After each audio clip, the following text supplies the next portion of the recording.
Charles Law. Jacques-Charles explored gases also and looked at the relationship between volume and the temperature of a gas. This means that when using Charles's law, pressure and moles of a gas are held constant, meaning they don't change.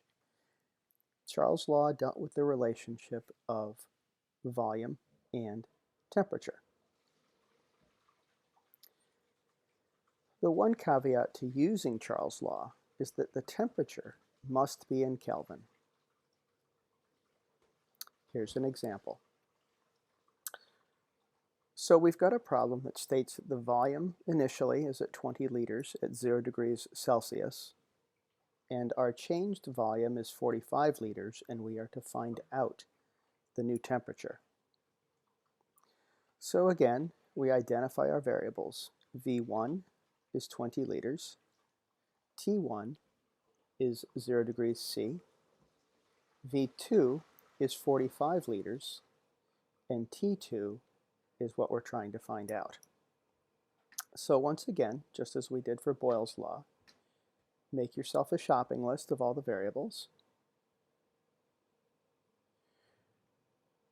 Remember that temperature must be in Kelvin, so change your known temperature into Kelvin. What that also means is that when you solve this, your temperature is going to come out in Kelvin,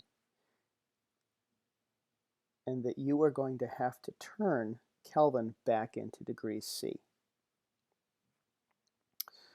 So now solve your equation. Write down the parent equation, just as we did before. Plug in your variables from your shopping list.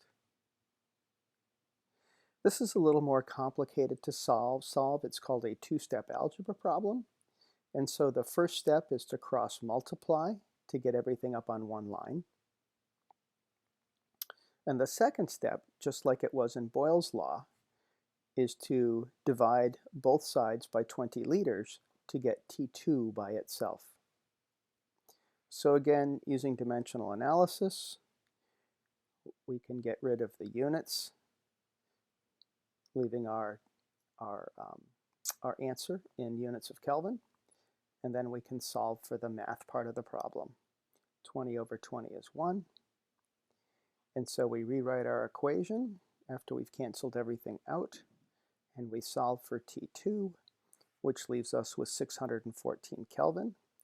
And remember, T2 needs to be in degrees Celsius, and so what we do is we subtract 273 from our answer to give us 341 degrees Celsius.